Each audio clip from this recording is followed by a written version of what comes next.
Frumming Park in Franklin, Wisconsin, Viacom Cablevision presents This Week in Sports. And today we bring you WIAA Regional Softball featuring the Greendale Panthers and the Sabres from Franklin High School. And hello again, everyone. I'm Marc Whitney, and joining me this afternoon is our softball analyst at Viacom, Mike Jakubowski. Mike, Franklin and Greendale. Franklin just 2 years into their softball program, but quite a little rivalry between these two schools. Well, that's right, Mark. Franklin has never beaten Greendale in their 3 career meetings, and Coach Ken Huber said there is a bit of a revenge factor going in today's ballgame. Greendale beating Franklin by just 1 run their last time out this season. Also, we're going to see a little bit difference. There's a bit of a contrasting style between these two softball teams. Well, that's right, Mark. For Franklin, they rely on a lot of hitting. A couple of girls had 3 home runs on the team, so they like to put the ball all over the place on offense. Contrasting for Greendale, they like to play good defense, and they like to pitch. They don't allow a lot of walks. They like to keep runners off the bases. Should be a lot of fun. The winner advances in state tournament. For the loser, the season ends. Action coming up right after this on Viacom 7B.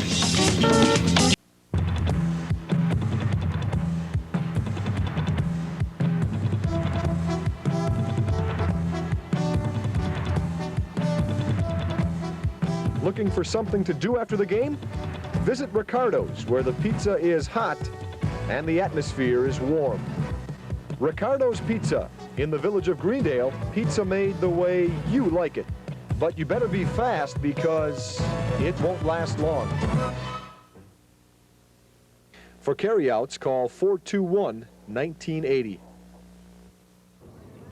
Welcome back to Frumming Park in Franklin. Marc Whitney with Mike Jakubowski on an absolutely beautiful day for softball. Temperature in the mid-80s, a strong wind which is actually blowing in over the right field fence. Might hold the ball up a little bit. We'll see if the wind factor comes into play as the game goes on. The Franklin Sabres is the team that you see defensively out on the field, so they will be the home team in this afternoon's regional contest. We'll go over the Greendale Panthers starting lineup here. Kathy Canigliaro will lead off and play left field. Patty Nicolai is the shortstop, hitting second. Batting third, Beth Gorzik, the first baseman. Karen Dodds, the designated hitter, and bats fourth. Pam Cernahouse is the third baseman, hitting fifth. The catcher, Sue will bat sixth. Right fielder Colleen Draws bats seventh. Linda Roth, the second baseman, hits eighth. And the pitcher, Becky Deek, will hit ninth. Allison Stram, the team's center fielder, is replaced by the designated hitter Karen Dodds in the starting lineup. And on the mound for the Franklin Sabres this afternoon, Jill Przewicki will set the infield for you. At third base, Lori Glass. Lisa Forsyth will play short. Michelle Siz at second base. Kim Schala will be first baseman this afternoon. Behind the plate, Wendy Glass. Let's set the outfield for you. From left to right, Debbie Brust in left. Lisa Staromsky in center field. And starting in right field this afternoon, Charity Farchione.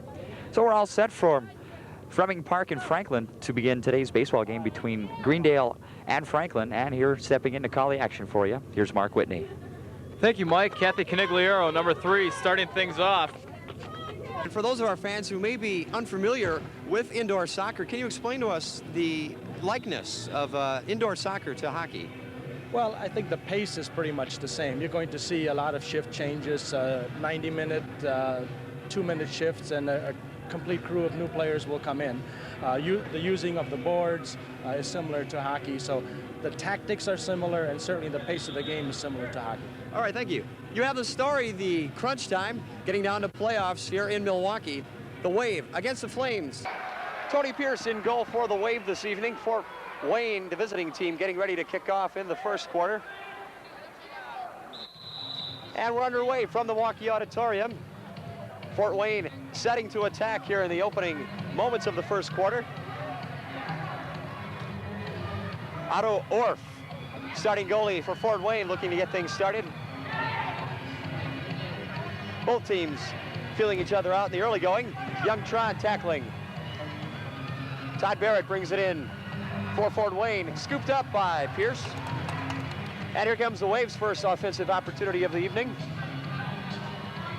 Oscar Padilla looking to get the ball into Fort Wayne territory. He does so into George Pastor. Young Tron looking to center to Pastor, drop pass, and neatly kicked out of there by Fort Wayne. Bob Ramsey on the takeaway. Ramsey now with the ball. Gets it back out to the center. into the Milwaukee Wave zone. Mark Lugris with the ball, centering inside, trying to work it around Sunderland. Fort Wayne foul.